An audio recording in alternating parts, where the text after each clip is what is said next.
Welcome. I am Jane Boltz, Regional Coordinator of the Southwest region of the Jane Austen Society of North America, coming to you from Southern California in the LA area. Our presentation this morning is Dr. Catherine Allgor, who will speak on coverture and marriage law in early America. To introduce Dr. Allgor is our board member, Dr. Janet Fahey. Janet, please unmute yourself. I went ahead and did that.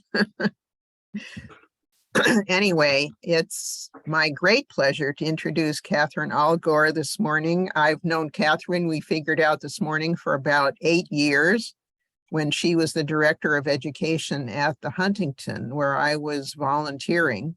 And I had originally asked her to do, I believe, this same talk for our AGM in 2017. But she beetled off to the Massachusetts Historical Society, where she is president and has been for over 5 years now. She is a historian, a public history innovator. She had been director of education at the Huntington, as I mentioned, in San Marino, and is a former professor of history and UC presidential chair at UC Riverside. She attended Mount Holyoke College as a Francis Perkins Scholar and got her PhD with distinction at Yale, where she won a Yale Teaching Award as well. Excuse me. She also received a prize for Best Dissertation in American History at Yale and the Lerner Scott Prize for Best Dissertation in U.S. Women's History, and began her teaching career at Simmons College and has been a fellow at the Radcliffe Institute for Advanced Study and a visiting professor of history at Harvard.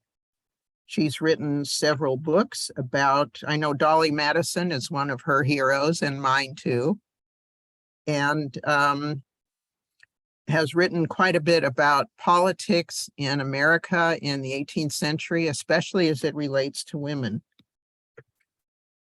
She was appointed by President Obama to a presidential commission, the James Madison Memorial Fellowship Foundation. She's also on a number of boards and committees, including National Women's History Museum, Smithsonian American Women's History Museum, and the Gilder Lehrman Institute, among many others. We are so thrilled to have her today, and I consider her a friend. Catherine, welcome. Thank you so much, Janet. I'm so honored and thrilled to be here. And it is true, we figured out this morning that it was in 2015 we started talking about me doing this presentation. So it's been a while coming, but I have to tell you, and I think I might be paraphrasing Emily Dickinson when I tell you I feel like a cabbage rose among lilies. In that, I truly am an American historian, so I'm going to be talking about an issue that is very important to understanding Jane Austen's world, but I will be doing it from an Americanist's point of view. But I know that you'll be able to make the connections and you'll be very charitable about it all. So let's start. So Jane Austen is born in literally a revolutionary moment, 1775, and she will come of age in the age of revolutions. So I think it's fitting that we start our presentation here. Okay, it is in America, but the year is 1776, but it's not July. Instead, it's the spring of 1776. Revolutionary and future founding father John Adams was in Philadelphia with the Second Continental Congress, deciding whether or not the colonies should declare themselves independent of Great Britain. So spring 1776. And that's when his wife, Abigail Adams, wrote him what would become the most famous letter written by a woman in American history. After asking about how the war was going, in her own dry way, Abigail gets to the passage that echoes down the centuries. I long to hear that you have declared an independency. And by the way, in the new code of laws, which I suppose it will be necessary for you to make, I desire you would remember the ladies and be more generous and favorable to them than your ancestors. Do not put such unlimited power into the hands of the husbands. Remember, all men would be tyrants if they could. If particular care and attention is not paid to the ladies, we are determined to foment a rebellion and will not hold ourselves bound by any laws in which we have no voice or representation. She continued, that your sex are naturally tyrannical is a truth so thoroughly established as to admit of no dispute. Why then not put it out of the power of the vicious and the lawless to use us with cruelty and indignity with impunity? Okay, this plea for John to remember the ladies is one of the most widely quoted lines of the era, and it has supplied the title of more books and articles than I care to count. Now, many Americans assume that Abigail was asking for equal rights for women, maybe the vote. But what she was requesting that John and the gentlemen of the Continental Congress consider was in some ways more radical than mere voting. She was asking that they do something about coverture. At the time of the American Revolution, American women, along with their English counterparts, were legally bound under the institution of coverture. And for those of you who are trying to imagine how it's spelled, it's like overture with a C. And the definition is that no female person had a legal identity. At birth, a female baby was covered by her father's identity, and then when she was married, by her husband. The husband and the wife became one, but that one was the husband. As a symbol of the subsuming of identity, women took the last names of their husbands. They were femmes couvertes, covered women. Because they did not legally exist, married women could not make contracts or be sued, so they could not own or work in businesses. Married women owned nothing, not even the clothes on their backs. They had no rights to their children, so that if a wife divorced or left a husband or vice versa, she would not see her children again. Married women had no rights to their bodies. That meant that not only would a husband have a claim to any wages generated by his wife's labor, and that means he could send her out and collect her wages. He also had claims to the fruits of her body. That's her children. That's why she had no claim on her children. But he also had absolute right to sexual access. Within marriage, a woman's consent was implied. So under the law, all sex-related activity, including rape, was legitimate. His total mastery of this fellow human stopped short, but just short of death. Of course, a man wasn't allowed to beat his wife to death, but he could beat her. Now that's the law. Now the law doesn't always reflect real life. And in truth, equity practice ensured that coverture on the ground was not as restrictive as the black letter law indicated. Though it's true, a woman could own nothing, men who wanted to pass their wealth through their daughters to their grandchildren devised legal ways to keep money and property out of the hands of son-in-laws. And the demands of commerce and everyday life really played their own parts.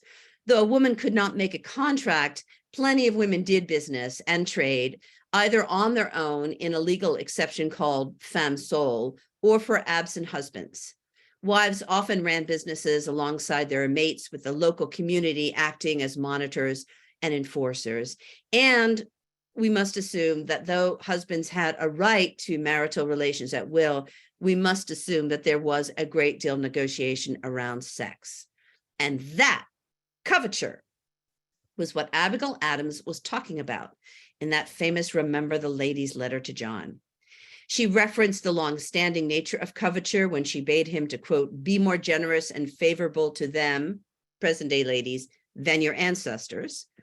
Abigail understood the corruption of absolute power as clearly as any revolutionary theorist. Doesn't she sound like John Locke when she says, do not put such unlimited power into the hands of the husbands. Remember, all men would be tyrants if they could. Now, Abigail knew that she was lucky that though men in general were naturally tyrannical, by which she meant physically aggressive, her husband wasn't. But that was not the point. In the same way that the occasional benevolent master could not ameliorate the institution of slavery, the kindness of a particular husband did not mean that women did not need to be protected under law. Abigail even obliquely referred to the shame of marital rape and physical abuse when she proposed, why then not put it out of the power of the vicious and the lawless to use us with cruelty and indignity? And the clue here is the word vicious, which has sort of a sexually perverse connotation at that time. Now, if you had asked John Adams about coverture, he would have begun a discussion with one word, Blackstone. And this is where we get to go to Great Britain for a little while. And even for modern scholars, the term coverture is linked with Sir William Blackstone, the first professor of law at Oxford University, and the author of what is commonly known as Blackstone's Commentary, which was a grand synthesis of the common law completed in the 1760s. So this is a time where in the 1760s, the age of Enlightenment, Blackstone and other legal scholars were trying to pull together all kinds of laws and customs and kind of like define them. And his definition of coverture is the classic, and this is it. By marriage, the husband and wife are one person in law. That is, the very being or legal existence of the woman is suspended during the marriage, or at least incorporated and consolidated into that of the husband, under whose wing, protection, and cover she performs everything and is therefore called a femme couverte, a covered woman. That's his definitions. Now, Blackstone's commentaries were incredibly influential in Great Britain and in the colonies as well. Obviously, in 1776, they're Americans, but they are British citizens. When the former colonists are going to go on to win the revolution, the commentaries would go on to be the basis of the law reform movement in the United States. So during the 1790s in America, that critical period in the creation of state constitutions and norms, everybody's putting together laws and state constitutions. Blackstone was cited more times in American newspapers than any other thinker, including Locke, John Locke, and Montesquieu. Now, the received view, even now, of Blackstone is that he merely codified and put down on paper long-held customs and common laws. In fact, that's sort of how I described it to you. And it's true, coverture had a long history in Great Britain, even in print, appearing in the first volume of Sir Edward Coke's Institutes of the Laws of England, 150 years before Blackstone's. And in fact, the impact and enduring authority of Blackstone's commentaries came from the seemingly reliance on long-held precedents and from his style, which imposed a coherent and seemingly logical structure on an array of old cases and old customs. You can kind of think of Blackstone as a legal tidier. But new scholarship has shown that rather being a mere recorder of universal truths, Blackstone reinvented coverture, and in a surprising way. The truth of the situation is that in British and therefore American colonial law in the age of Blackstone was undergoing a massive transformation, part of a larger cultural and political crisis of authority. And that transformation included domestic law. And here's the punchline. Domestic law, with its delegations of the power to men as fathers and parents, was not only changed significantly between, say, 1600 and 1800, it was significantly strengthened. Now, let me put it another way. Blackstone's re-envisioning law in the 1760s, right? This is an age of revolution when the divine right of kings was under assault and when life, liberty, and the pursuit of happiness was asserted as the right of every white man. In this age of restless foment, of radicalism and individual rights, Blackstone took Coke's rather narrow and even casual description of coverture and made it a solid tool of an emerging domestic patriarchy. In the new domestic law, white men might be looking at a future more free than ever, but their dependents, servants, slaves, wives, and children were kept in subordination even more firmly than ever. And these two phenomena are even more interrelated than they seem at first glance. It's not just that freedom for white men is expanding and it's contracting over here in the household. They actually, the new freedoms depend on those subordinations. This English form of coverture is what became the American version, first in the colonies and the new nation. I should add that migrants from Spain brought their version of coverture to New Spain, as did French settlers and conquerors. In modern times, we see echoes of the Spanish practice in Latino naming practices that add names upon marriage. And French coverture laws can still be found in state laws in Louisiana as part of the famous Napoleonic Code. But let's go back. We're back in America. Let's go back to the spring of 1776. And kind of maybe into Abigail Adams' mindset. It must have seemed, well, it seemed to this generation that it was time to make the world anew, as everybody who ever saw Hamilton knows. And it must have seemed possible to Abigail Adams and to other white women of the middling and elite classes that this was the time, this was their moment, when they, like their husbands and fathers, could throw off the shackles of old ideas of hierarchy and oppression. When the colonies did indeed declare their independence a few months later, and when the revolution escalated, this must have seemed even more likely. But alas, aside from loosening a few state divorce laws, the revolution did not change women's legal status at all. When the time came to draft a constitution that would define the government, and indeed the whole worldview of this new experiment called the United States of America, women were not even mentioned.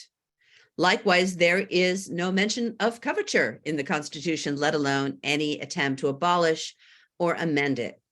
The near invisibility of women in the Constitution means that a very different idea of citizenship is present in the founding document.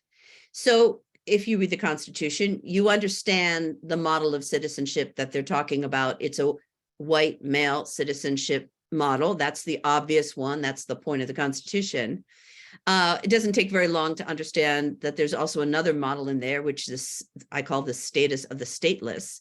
The language about enslaved people in the Constitution reminds us what it means to be a person with no rights.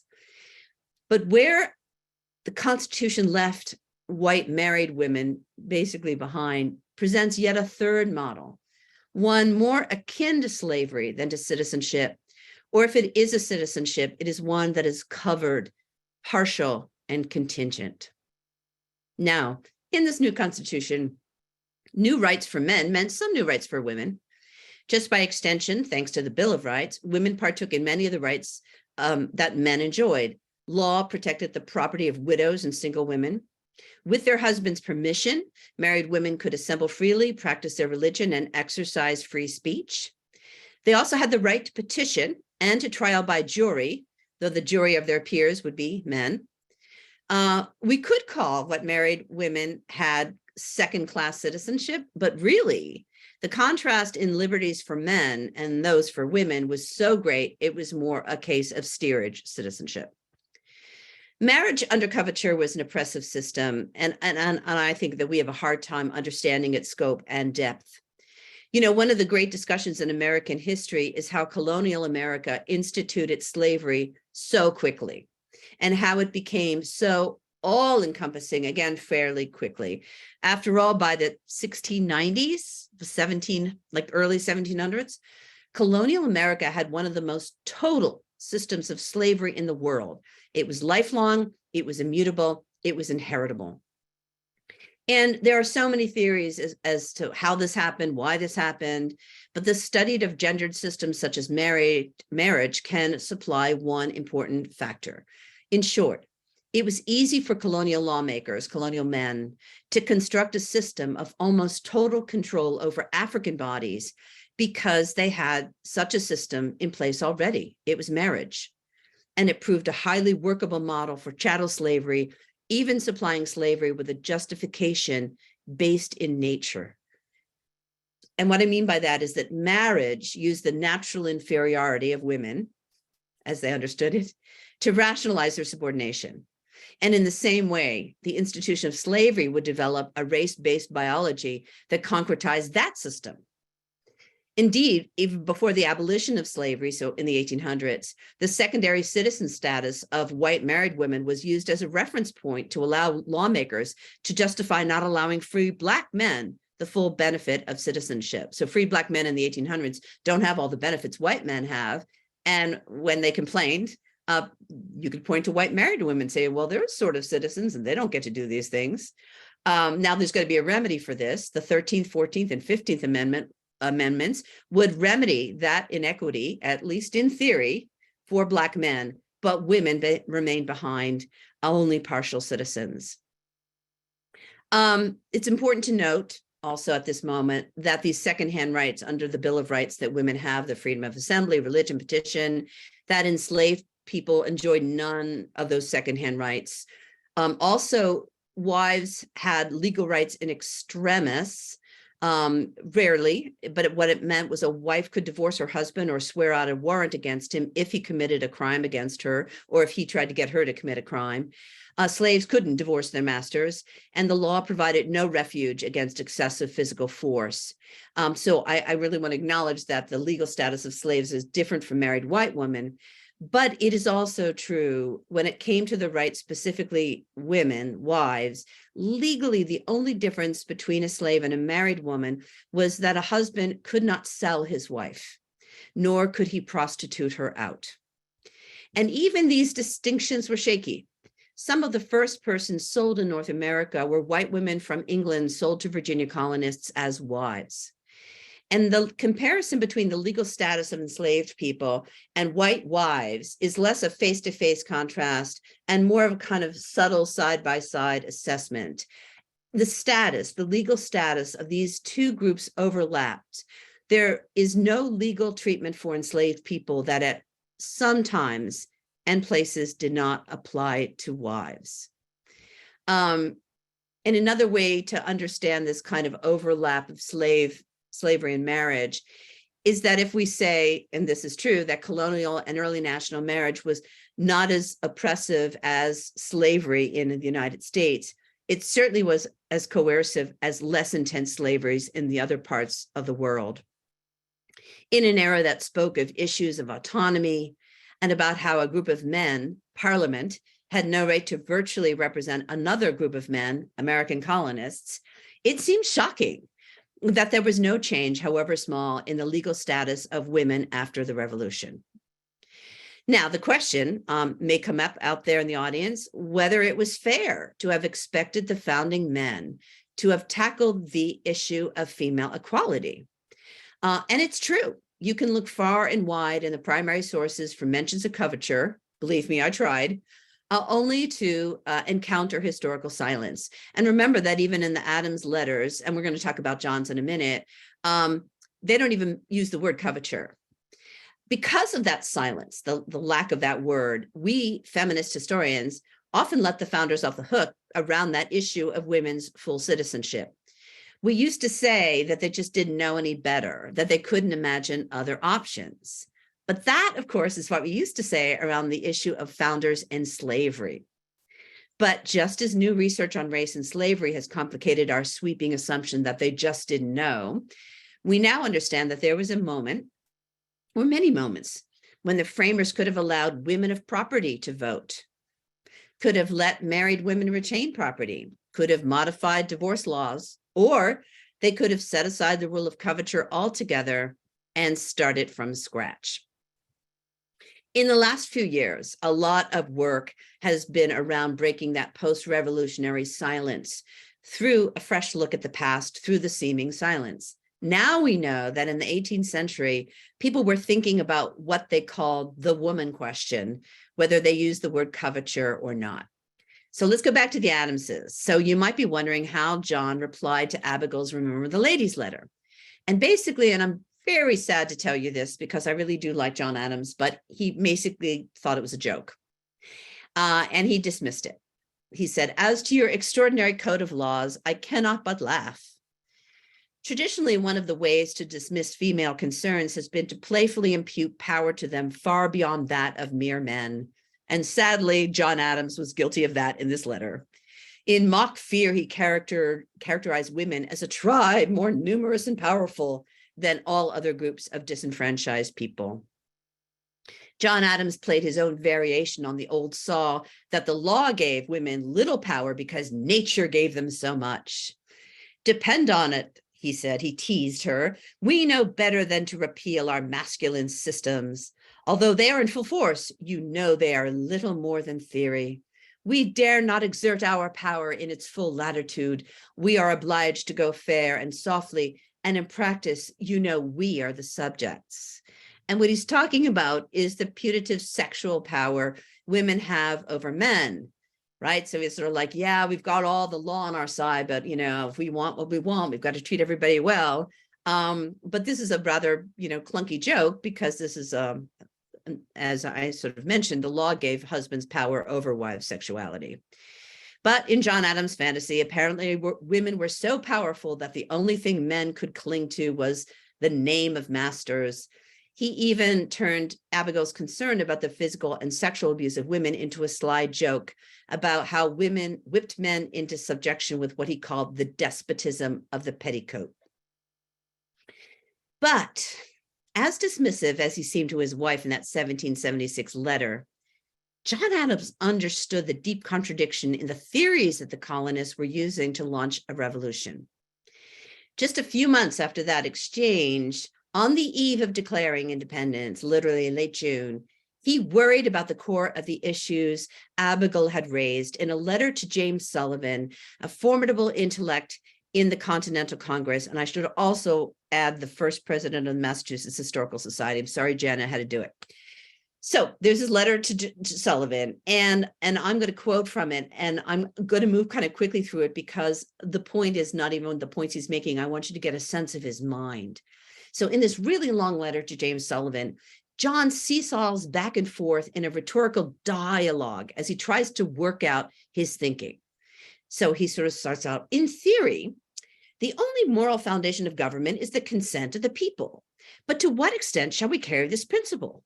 Shall we say that every individual of the community, old and young, male and female, as well as rich and poor, must consent expressly to every act of legislation? No, you will say, this is impossible. How then does the right arise in the majority to govern the minority against their will? Whence arises the right of men to govern women without their consent? This very long, complicated letter is because John is struggling to form a coherent argument. At points, he seems to be arguing with himself and losing. But why exclude women? You will say, because their delicacy renders them unfit for practice and experience in the great business of life and the hardy enterprises as war, as well as the arduous care of state. Besides, their attention is so much engaged with the necessary nurture of their children that nature has made them fittest for domestic cares. So that's the argument. But then he goes to point out that that reasoning could apply to the general body of men, quote, who are wholly destitute of property, are also too little acquainted with public affairs to form a right judgment, and too dependent upon other men to have a will of their own. So he's saying that the majority of men who's, let's say, work for a man and their boss, they actually could be influenced in a way that women wouldn't be. At this point in the letter, it seems John got too close to a line of logic that was too scary to follow his conclusion, and he spent the rest of the letter focusing on the issue of whether white men of little property should vote. Somehow, by the end of the letter, he could class propertyless men with women and children as fundamentally unfit for suffrage. In the end, in spite of his concerns, John Adams throws in the towel. Women could not be given political equality because they just can't. It took a lot to silence or befuddle the verbose John Adams, which should give testament to the thorniness of the woman problem and the contested nature of the seeming silence. The truth is, people were thinking about it. The failure to ameliorate the degraded status of women was not inevitable, not unimaginable. That the men who were constructing the new nation would have also imagined new ideas of female citizenship. And perhaps the strongest proof of what the US founders could have done actually takes us back across the pond to France, which would have been at this point in Jane Austen's consciousness as a young girl and a young woman, and to the French Revolution. So 1789, French Revolution starts, and the new Americans applaud. They view this assault against a divine king by an oppressed people as the next step on a road to worldwide liberty, a journey they had initiated with their own revolution. The French Revolution ratified the former colonists' own decision to revolt.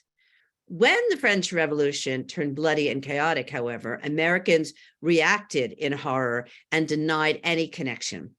To the new Americans, the French Revolution was too radical, and they pointed to the woman question as both cause and consequence of the descent into terror. So let's look at dates for a moment. The Constitutional Convention, during which the founders were apparently not worried about the place of women in the new revolution, was in 1787. And the Bill of Rights and the ratification takes us, into 89 to 91. So the French Revolution begins in the ratification process of the Constitution. The difference in 89 is in France, the rights of women as persons and citizens were a topic of discussion right from the start. So at the beginning of the revolution, leading male revolutionaries argued that France's millions of women should enjoy equal political rights with men. Now, women's full political equality did not happen in law, but the revolutionary governments established divorce with equal rights for women in suing for divorce, and granted girls equal rights to the inheritance of family property. So women's political equality was a topic, it was out there, and correspondingly, women participated in all aspects of the revolutionary moment. Some demonstrated or even rioted over the price of food. Some joined clubs organized by women. Others took part in movements against the revolution, ranging from individual acts of assassination to joining in the massive rebellion in the west of France against the revolutionary government. And of course, the most dramatic act of resistance, individual resistance to the revolution, was the assassination of the deputy Jean-Paul Marat by Charlotte Corday in 1793. So even as in France, even as all these reforms are being proposed and carried out, women want more and more, and they're really pushing the envelope. As the revolution became bloodier, male revolutionaries rejected every call for equal rights against women. They're starting to push back. But their reactions in print and in speech show that these demands for political equality troubled their conception of the proper role for women. So they actually had to now justify pulling them back. In the end, the French revolutionaries may have come to agree with their more cautious American cousins. When Napoleon restored order, he instituted reforms that pushed French women even more firmly undercover, strengthening husbands' authorities over wives, rescinding women's property rights, and access to divorce. And the reason we're spending some time in France is because I want to show you that any silence on the part of the American founders did not stem from ignorance. Women's right could have been part of the American equation. They just decided to leave it alone. So why did they do that? And this is my theory. Why they were reluctant to break that silence, to engage in the kind of conversation that was happening across the Atlantic. During the constitutional era, so late 18th century, the framers were obsessed with an issue that was vital to the existence of the Republican experiment. Historian Joseph Ellis frames this as the viability of the nation. I call it legitimacy of the nation, but same thing. In short, no one, former colonist or European observer, was certain that the Republican experiment would work, if the United States would last, if the Union would hold. It was precisely this uncertainty that led men such as James Madison and Alexander Hamilton to create the Constitution in order to consolidate and shore up power. This need for legitimacy to prove to themselves and others that the US was a real political enterprise gave rise to much anxiety and fear. And I think it is this anxiety of viability that prevented the framers from addressing the glaring contradiction of this category of degraded citizenship in their shiny new constitutional machine. They could have done many things, they chose not to. And I am postulating that this anxiety over legitimacy made the framers and founding men sensitive to anything that would seem to diminish or challenge their authority. In an age that equated masculinity with authority, that meant anything that made them feel or seem less than men. Ceding power over wives that Coverture gave them would be an act not only for them, but in the eyes of the world, for their own sense of masculinity and also how they would look to the world. One could see this time of American history as a crisis of masculinity, with masculinity equaling authority and viability. And the last thing the male revolutionaries would do would be to call their masculine authority into question by freeing their wives. So for years, I taught Remember the Ladies' Letter in the classroom, and I've debunked this idea that Abigail Adams was talking about political equality for women and asking for something as radical as the vote. But in a way, I was kind of reflecting the 19th century attitude toward the vote as the most radical claim on the state a citizen could make. So, by 1848, when Elizabeth Cady Stanton was writing the Declaration of Sentiments for Seneca Falls, she almost didn't include the call for suffrage in her list of demands because it was like too crazy. But I was really wrong. What Abigail Adams was asking for women to have a measure of control over their bodies, their lives, and their destinies was far more radical and frightening than a call for suffrage. I think the founders would have been much more likely to allow propertied women to vote, as they did in New Jersey for a short time, than to dismantle the institution that ensured control over their wives. And I would say to you, this failure, we'll just jump to the present day because we're all interested in that. This failure to abolish coverture or to address and define women's citizenship in the Constitution and or Bill of Rights had and continues to have long-term effects. Because you're asking yourself what happened to coverture. Well, it was never abolished by constitutional amendment the way slavery was. So we chipped at it, but we never got rid of it completely. And so we get native-born American women who lose their citizenship when they marry foreigners as late as the 1950s. In many places, women were not permitted to serve on juries until the mid-20th century, thus encroaching upon one of the most fundamental constitutional rights. Marital rape wasn't even recognized, let alone disavowed, until the 1970s. The idea behind coverture that all women were wives rendered unmarried women null cases. Not too long ago, banks wouldn't lend money to single women, not even, as in a case I know, when the woman couldn't get a mortgage and she was the bank loan officer. Even today, if a man tries to change his names to his wife's name, or if you've submitted your taxes under different names, or you've brought property as a married woman, especially in the East Coast, you've run into coverture. And most of the time, except for the tax stuff, let me tell you, these vestiges of coverture are just annoying or even funny. But the question remains, why don't we just get rid of it? And I would say that American law chipped away at coverture as it needed, because there was a real reluctance simply to declare women to be equal under law by constitutional amendment. And again, that's how we got slavery. It took 3 amendments to do that. And I'll just close by thinking about women, real, fictional, and authorial. And it's often the tendency for historians to think in sweeping trends. So we put stories of people and events in broad context. But I would just invite you to think about the women that are crossing our stage right now. We have Jane Austen, we have her fictional characters, and we have Abigail Adams.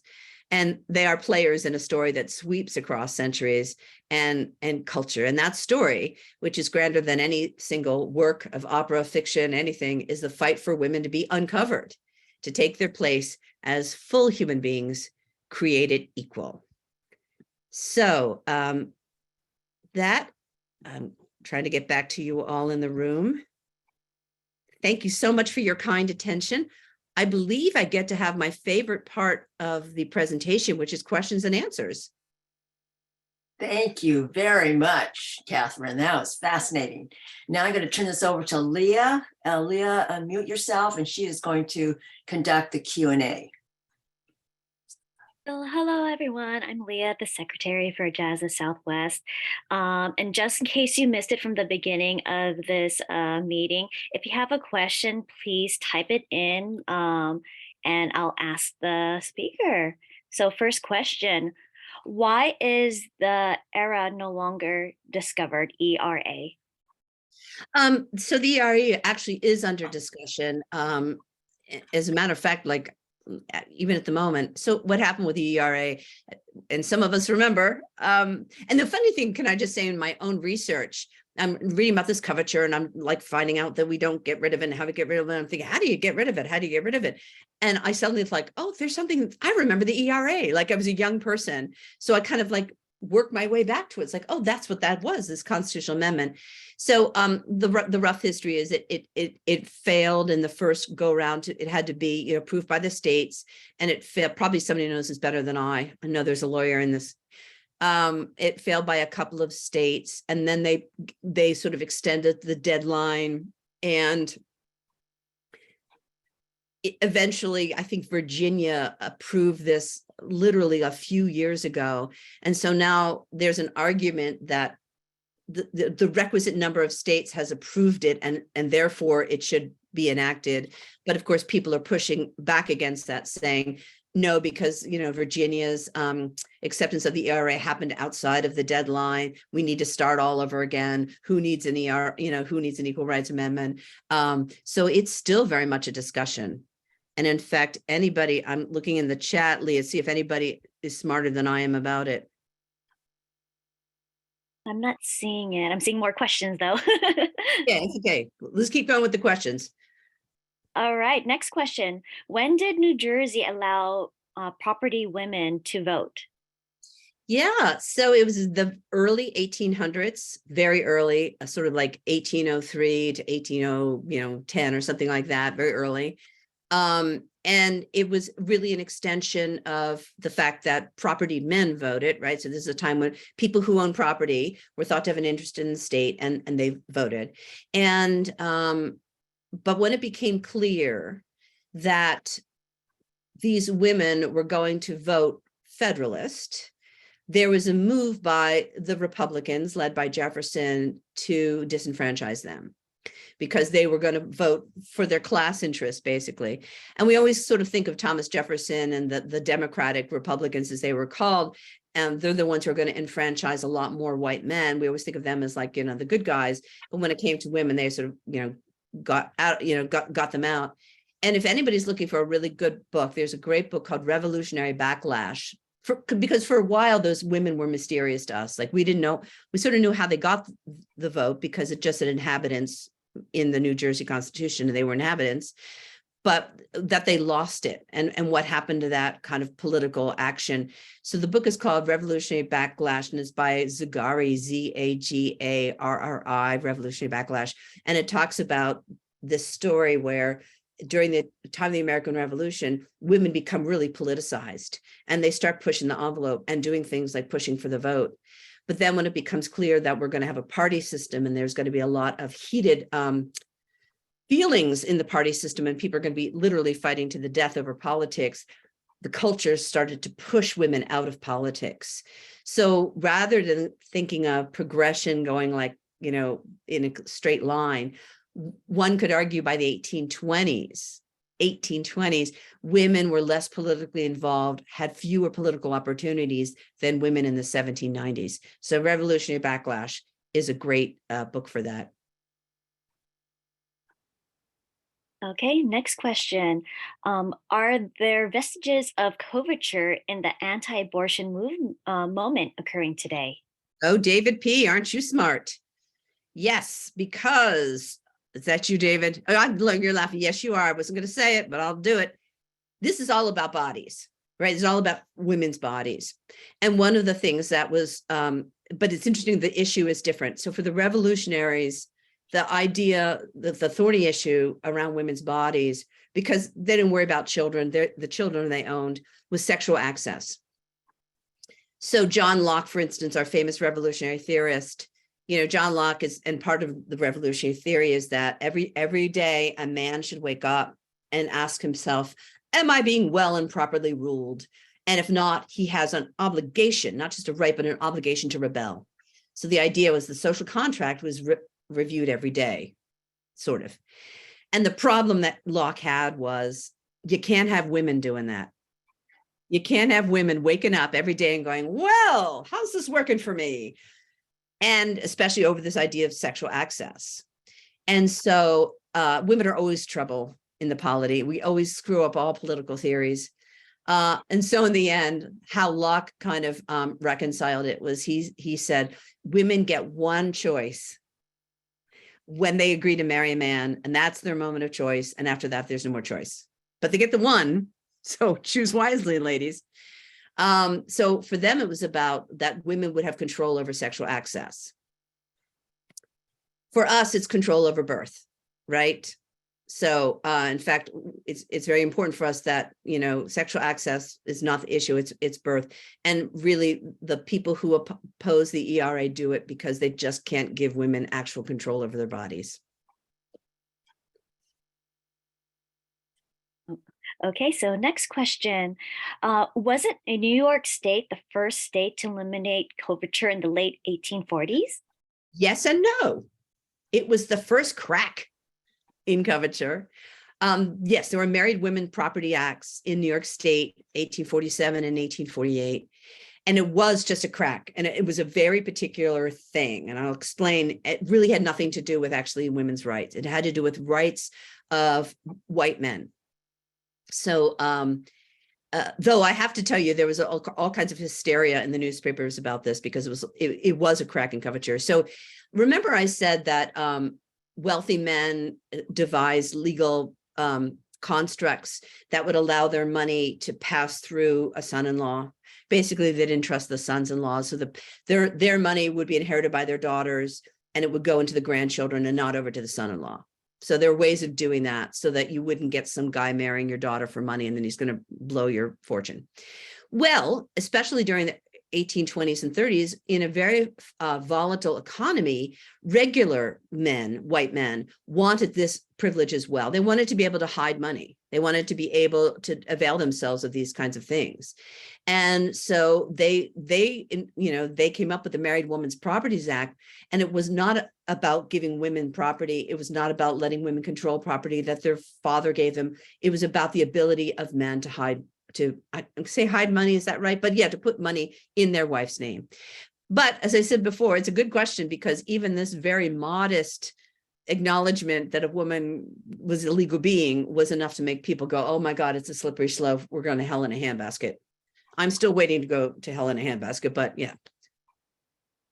Thank you, Natalie. I see Natalie here who's given us info on the current status of the ERA. I knew that we'd have somebody smart here. So for anyone that's not seeing chat, it is the website www.equalrightsamendment.org. And let's go on to the next question. Can you please discuss the economics of this?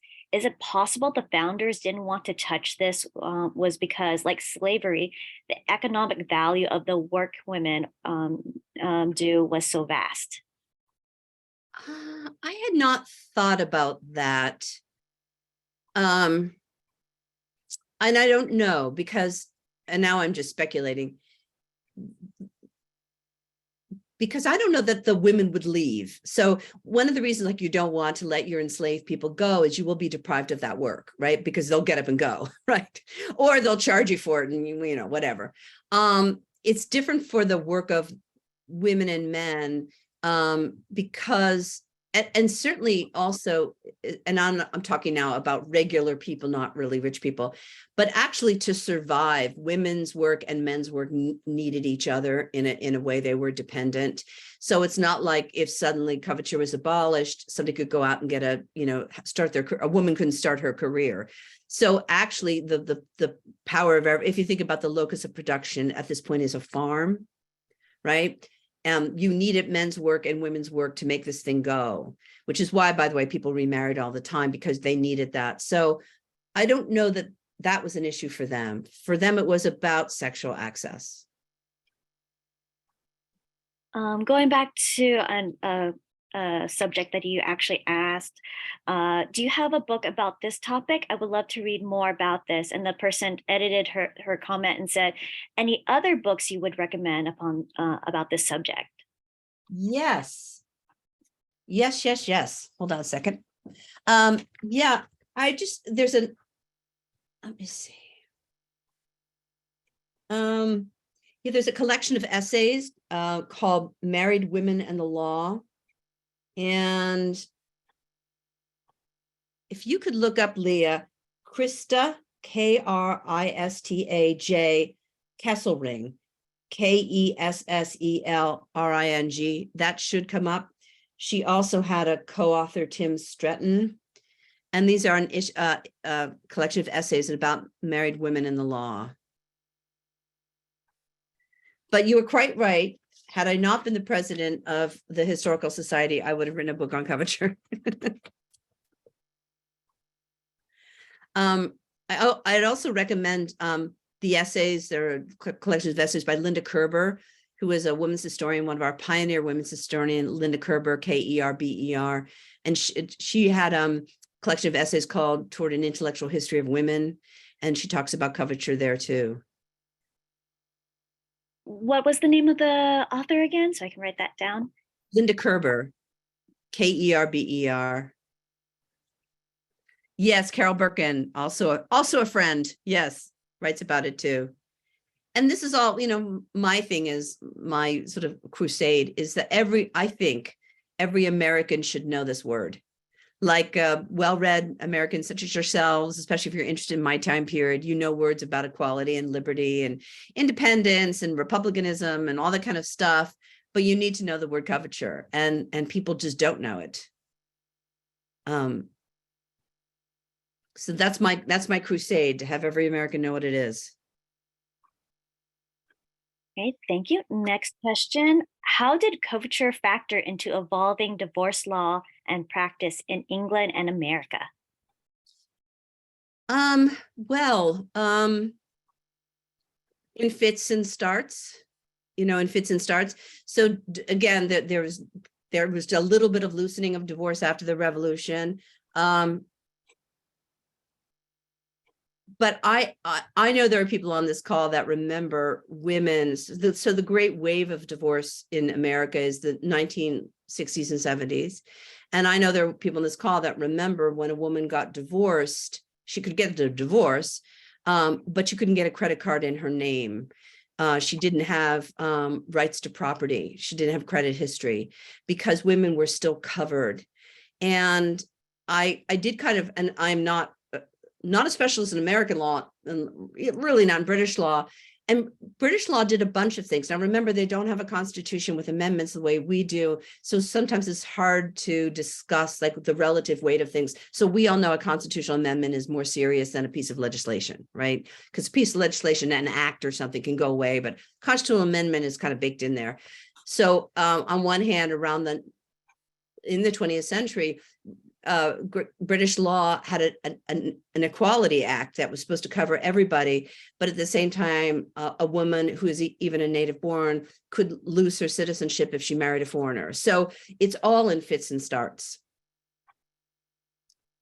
Which is not a great answer, but again, I would hate to. I'm not an expert in law. Yes, and divorce law is so different from state to state. Okay, any other questions?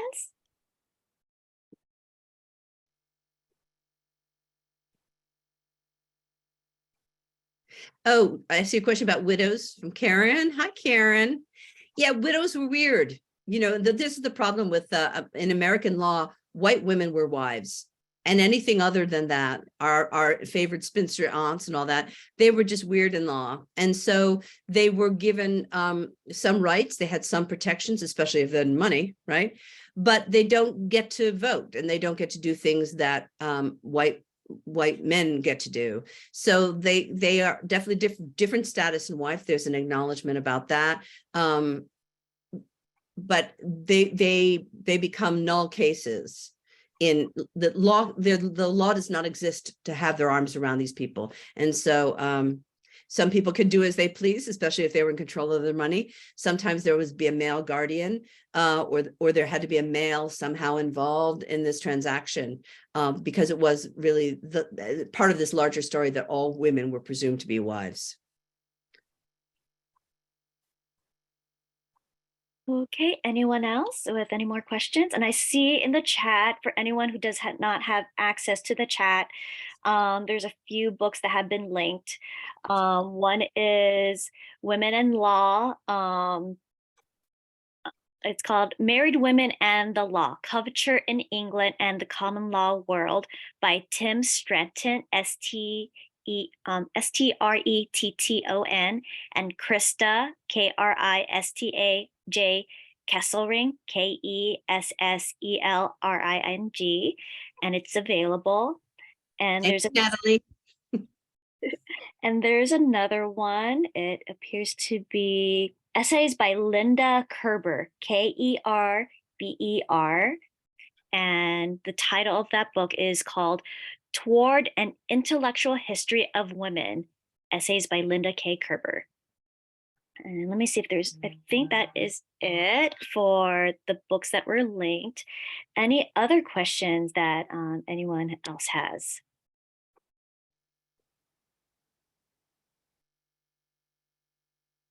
Oh, this person is typing it to me, and I'll read as she's typing.